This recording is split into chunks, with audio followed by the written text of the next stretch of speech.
E aí, galera? Então, seguinte, continuando aqui aquele nosso assunto sobre os ciclos biogeoquímicos, lembra lá, a gente falou sobre o ciclo da água, o ciclo do oxigênio e do carbono e o ciclo do nitrogênio, beleza? Então, olha só, agora a gente vai falar sobre alguns problemas que são ocasionados aí, principalmente por ações antrópicas, principalmente por ações humanas, né? Problemas ambientais contemporâneos, ou seja, atuais. E um dos grandes problemas que a gente tem enfrentado aí atualmente é o chamado efeito estufa. O que seria esse efeito estufa? O que seria uma estufa? Estufa é um local totalmente fechado que serve para manter uma determinada temperatura, né? Uma temperatura constante ali.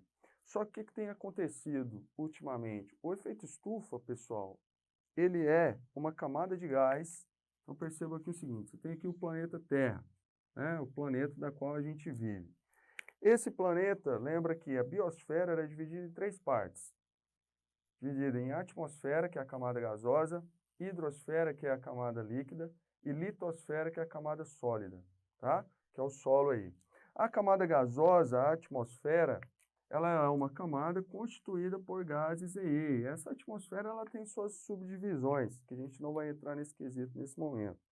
Então, olha só, lembra que a atmosfera é a camada de gás. Essa camada de gases é que faz todo o processo de efeito estufa, ou seja, mantém uma temperatura ideal dentro do planeta, tá? Lembrando que se não fosse o efeito estufa, nós não teríamos esses seres vivos que vivem aqui atualmente. O efeito estufa ele foi um processo extremamente importante para a manutenção da vida nesse planeta, porque manteve a temperatura da Terra em uma determinada escala para que ocorra toda a diversificação da vida nesse planeta ao longo do tempo, correto? Mas o que tem acontecido atualmente? Uma intensificação desse efeito estufa. E aí o interessante é que com a intensificação desse efeito estufa, a gente tem tido aí um aquecimento, um aquecimento global, né? Ou seja, essa temperatura do planeta, ela tem se acentuado bastante, né? Ou seja, está interferindo em todo o processo climático desse planeta. A gente vê determinadas regiões sofrendo demais com calor excessivo, a gente tem determinadas regiões sofrendo demais com frio, né? O aquecimento global também ele vai intensificar o derretimento das calotas polares, aumentando o nível do mar, levando à submersão de determinadas terras, né? Então, vai ocasionar diversos desequilíbrios, como já tem ocasionado aí ao longo do tempo que a gente tem visto nesses últimos tempos, né? Então, olha só o que acontece, pessoal. Percebam bem, vamos pegar aqui o Sol, né? O Sol ele emite calor devido às suas explosões ali. E aí, lembrando o seguinte, antigamente, né, alguns milhões de anos, alguns momentos passados aí, esse calor, ele chegava até o planeta, parte desse calor era absorvido, né, e uma outra parte era refletida. E ele saía para fora, retornava para o universo. O que tem acontecido atualmente? Uma intensificação de gases de efeito estufa. Ou seja, se a camada gasosa ela tinha uma espessura mais ou menos assim, né? Claro, isso é hipotético. Ah, atualmente essa espessura ela está maior, essa camada de gás ela está maior. O que tem acontecido? Olha só, o calor, né? Ele continua vindo, ele continua entrando, né? Associado a isso, nós temos uma grande quantidade de solo impermeável, e esse solo impermeável ele não vai absorver uma grande quantidade de calor como absorvia antes, correto? Ah, tem os oceanos, sim, a gente vai ter os oceanos, vão aumentar a sua temperatura ali naquela região e tal. Mas olha só o que acontece, rapidamente esse calor ele vai ser refletido. Só que com uma grande espessura, né, uma maior espessura dessa camada gasosa, o que acontece? Esse calor, ao ser refletido, para ele retornar para o universo ali, né, ele vai ficar retido nessa camada gasosa. Ao reter essa camada, essa onda de calor aí, esse calor não extravasa para o universo novamente, então ele fica retido aqui no interior da Terra. Ele tenta retornar, mas não consegue, fica retido. Então, isso vai mantendo uma maior temperatura nesse planeta, o que vai intensificando aí o chamado aquecimento global, correto? Existem algumas pessoas que falam que isso é balela, mas, pessoal, não é, porque olha só, quais são os principais gases de efeito estufa? A gente tem, entre os principais gases, o CO2, dióxido de carbono, que é o principal, a gente tem o monóxido de carbono e a gente tem metano, correto?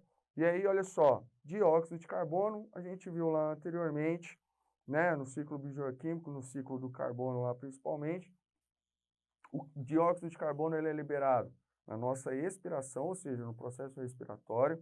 Ele é liberado na queima de combustíveis, correto? Carvão, gasolina, álcool, ele é liberado aí, correto?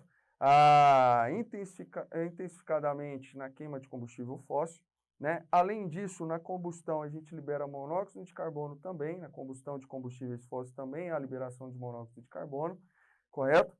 E no processo de decomposição, a gente libera aí uma grande quantidade de metano, correto? E os outros gases? Também a gente libera uma outra grande quantidade de outros gases além desse. Mas esses são os principais componentes aí dos gases de efeito estufa. Então, olha só o que acontece, pessoal. Existe uma grande liberação de dióxido de carbono por respiração, né? Na respiração aeróbia, o aumento da população aí principalmente, né? Associado a uma grande queima de combustíveis e associado a uma grande quantidade de lixo que a gente libera, uma grande quantidade de resíduos que a gente libera no ambiente, correto? E esses resíduos aí, muitas vezes orgânicos, a gente vai ter uma grande liberação de gás metano, né? E aí só uma curiosidade, lembra que os ruminantes, ou seja, bovinos, eles vão liberar uma grande quantidade de metano na atmosfera. Por quê? Porque eles possuem bactérias no seu estômago que auxiliam ali no processo digestivo e essas bactérias auxiliando na digestão da celulose ali, acaba liberando gases. E esses gases, metano, correto? Que vão sendo liberados para a atmosfera. Então, o efeito estufa é um dos grandes problemas aí atuais, correto? Um outro grande problema que a gente tem atualmente é a rarefação da camada de ozônio, né? Algumas pessoas vão falar, é o buraco da camada de ozônio. É um buraco, correto? O termo mais correto seria a rarefação da camada de ozônio. O que tem acontecido, pessoal? Olha só, a camada de ozônio, ela surge nesse planeta com o surgimento dos organismos fotossintetizantes. Lá nos primórdios da vida nesse planeta, a gente não tinha oxigênio disponível na atmosfera ainda, né? O oxigênio ele se torna disponível na atmosfera a partir do momento que surgem os organismos fotossintetizantes nesse ambiente. Lembra que no processo fotossintético ocorre liberação de oxigênio na atmosfera. Com a abundância desse oxigênio aí, os átomos de oxigênio vão se ligar e vão se formar o ozônio, que é formado por 3 átomos de oxigênio, correto? Então, você tem aqui, ó, o ozônio formado. E o que tem ocasionado a rarefação da camada de ozônio? Antigamente utilizava-se bastante, principalmente em refrigeradores, ar-condicionados, aerossóis aí, aqueles aerossóis que a gente encontra no desodorante, né, no laque de cabelo e vários outros produtos aí também que vão conter um gás chamado CFC. O que seria CFC? CFC, cloro, tá? Fluor, carbono, correto? Cloro, fluor, carbono. Esse gás, pessoal, ele é um gás extremamente volátil. Então, ao ser liberado aqui na crosta, ele vai ser dissipado, né? Vai chegar até camadas mais altas aí da atmosfera. E aí, quando ele chega em camadas mais altas, pela radiação ultravioleta ser mais intensa nessas camadas aí, ocorre a fragmentação desse CFC. E aí, nessa fragmentação, a gente vai ter aqui, ó, a liberação desse íon cloro. O cloro, pessoal, ele vai chegar nessa camada de ozônio e vai roubar um oxigênio para ele, né? Roubar um oxigênio para ele. Ou seja, a gente vai ter aqui a formação de um monóxido de cloro. E aí, percebam o seguinte, quando você tem a extração de um átomo de oxigênio dessa camada de ozônio, eu vou ter a formação de oxigênio gasoso, correto? Que vai ficar lá em cima na atmosfera, né? E, enquanto isso, essa camada de ozônio ela vai sendo o quê?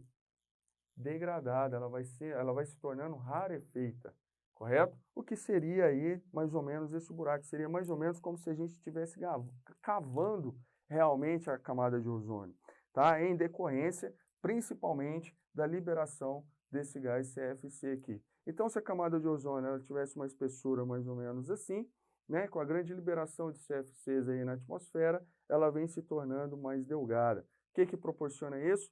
Maior intensidade de radiação ultravioleta, correto? E essa radiação ultravioleta, ela provoca determinados malefícios aos organismos aí, né? Em nós, principalmente, vai provocar aqui doenças de pele, né? Câncer de pele.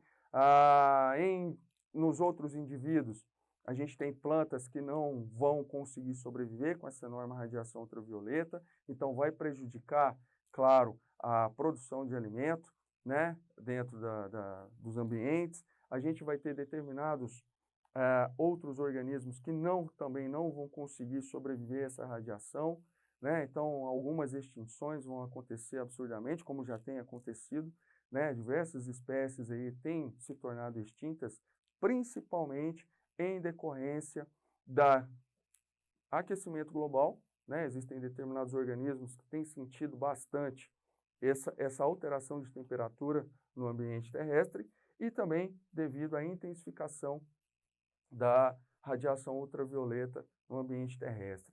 Então, são problemas aí que devem ser contornados, que a gente precisa de rever determinadas atitudes. Beleza? Nós temos aqui também grandes problemas relacionados à água, né? Poluição da água e poluição do solo.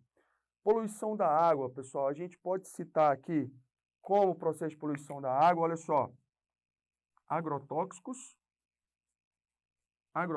que são liberados aí, né? Ultimamente, nos últimos 5 meses aqui no Brasil, a gente tem visto uma grande liberação, né, de agrotóxicos no uso aí da síntese de matéria orgânica, síntese de alimento, né? Uma monocultura lá tem uma lagarta, né? De repente essa lagarta vai ocasionar uma deficiência financeira ali para o produtor, ele chega e taca agrotóxico. Só que esse agrotóxico, ele não vai combater só a lagarta que está ali na plantação. Esse agrotóxico vai se infiltrar no solo. Infiltrando no solo, ele pode chegar até o lençol freático, contaminando o lençol freático, que vai abastecer um rio, um ribeirão ali posteriormente, que possivelmente esse rio, esse ribeirão, pode ser canalizado, tratado e chegar até a sua casa. Mas essa substância química, ela vai chegar até a sua casa, seja pelo alimento que você consome, seja pela água que você consome também, correto? Então, agrotóxicos é um dos grandes problemas que a gente tem aí de poluição de água. Um outro grande problema de poluição de água que a gente tem se chama petróleo, né? Petróleo, a gente sabe que grande parte do petróleo extraído aí fica naquelas plataformas oceânicas, né? São construídas aquelas plataformas no oceano para poder extrair esse petróleo. Petróleo, né, ele é uma substância com um determinado grau de toxicidade que, se vazado ali na água, vai contaminar os organismos, matar os organismos que vivem ali naquele ambiente, né? E que possivelmente pode chegar até a nossa mesa ali também, né? Ao consumir um determinado organismo que tenha sido vítima aí de um derramamento de petróleo que a gente não sabe se foi ou não, né? Então, o petróleo é um dos grandes problemas. Um outro grande problema que a gente tem tido aí é a contaminação por mercúrio. Mercúrio, pessoal, um metal líquido bastante utilizado em garimpo, né? E lembra lá, o mercúrio ele é colocado nos pedregulhos que são extraídos ali, né? Da cadeia montanhosa, das rochas ali e tal, do solo. São extraídos, joga-se mercúrio e ele é lavado, e esse mercúrio cai na água. Esse mercúrio ele pode ser ali acumulado, né, nos organismos que vivem ali. É um processo que a gente vai chamar de magnificação trófica, ou seja, o que é isso? É quando existe um acúmulo de determinada substância química no organismo, correto? E esse acúmulo, logicamente, ao longo do tempo, pode provocar determinados malefícios. Hoje em dia existem estudos indicando que mulheres ribeirinhas, né, têm tido, uma grande quantidade dessas mulheres têm tido câncer, de mama, principalmente, associado à contaminação de mercúrio na água, devido ao garimpo, principalmente garimpo clandestino, que ainda utiliza bastante, correto?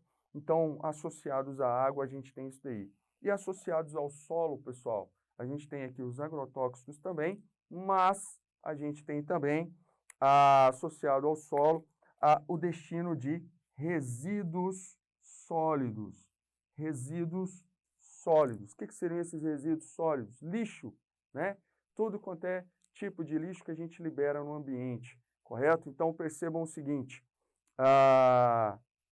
o planeta ele teria condições de simplesmente degradar tudo aquilo que ele produz, mas ao longo do tempo a gente tem jogado mais do que o planeta consegue metabolizar todas essas substâncias. E aí a gente tem uma grande quantidade de resíduos sendo liberados em ambientes. Nós temos aí, para tratamento de resíduos, nós temos alguns exemplos que são de reciclagem. A gente poderia reciclar diversos materiais, nós temos diversos países que estão ganhando muito dinheiro reciclando todo o seu lixo. A gente tem a reutilização, existem determinados materiais que podem ser reutilizados, né? A gente tem a incineração, que não é o caso mais viável, mas principalmente para tratamento de lixo hospitalar, a incineração ela ainda é o melhor método. Claro, com filtros nas chaminés para impedir a liberação de gases de efeito estufa ali, né?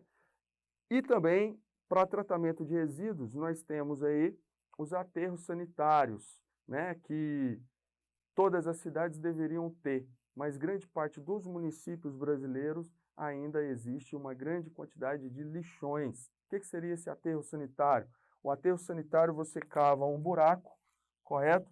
E vem depositando o lixo aqui. O lixo é depositado, esse buraco ele é impermeabilizado para não sair substâncias para o lençol freático, né? Esse resíduo ele é soterrado aqui. E aí a gente pode aproveitar o chorume que é liberado da decomposição de matéria orgânica. A gente poderia reaproveitar esse chorume aí, né? Tratado, claro, a uma substância líquida que pode ser reutilizado de outras formas quando tratado, e também o gás metano, que é liberado no processo de decomposição, que também pode ser aí utilizado como biogás, por exemplo, pode ser utilizado como uma fonte de energia aí. O grande problema de aterros sanitários, a gente tem produzido uma grande quantidade de lixo, e esses aterros sanitários, eles necessitam de um ambiente, né, para poder ser depositado esse lixo ali, ser soterrado. Então, se encher um aterro sanitário, você tem que procurar outro local para construir um outro aterro sanitário, devido a essa grande quantidade de lixo sendo produzido. Mas, nem todos os municípios têm aterro sanitário, existem os lixões ainda. O que seriam esses lixões? Liberação de lixo a céu aberto. Com a liberação de lixo a céu aberto, a gente tem aí uma grande quantidade de animais vetores de doenças, ratos, os urubus, insetos vetores de doenças, tá? Que vão ser extremamente prejudiciais aí à saúde humana, principalmente, né? Então, de poluição, de problemas ambientais na atualidade, a gente pode inferir esses problemas aqui. E aí, pessoal, a ideia de desenvolvimento sustentável. O que seria esse desenvolvimento sustentável? O conceito de desenvolvimento sustentável ele começa a ser construído em 1987, mas em 1992, que é consolidado na Eco 92, que ocorre na cidade do Rio de Janeiro, ou seja, uma reunião organizada pela ONU, Organização das Nações Unidas, para se discutir as questões ambientais e financeiras ali ao mesmo tempo.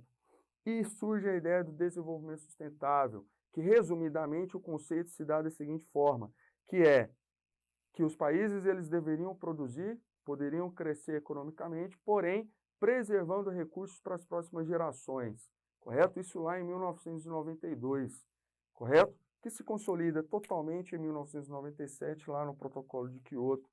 Mas aqui em 1992 surge essa ideia de desenvolvimento sustentável aí, que é o de preservar, produzir, enriquecer financeiramente e preservar para as futuras gerações ali, que não tem tido grande êxito mais. O conceito de desenvolvimento sustentável ele se perdeu um pouco e está sendo bastante utilizado aí, principalmente por gestores, né, dentro desse processo, mas que não se compreende direito, né, o que seria realmente esse desenvolvimento sustentável aí, correto? Então, pessoal, no mais, é isso aqui que a gente gostaria de falar nesse momento. Fechou?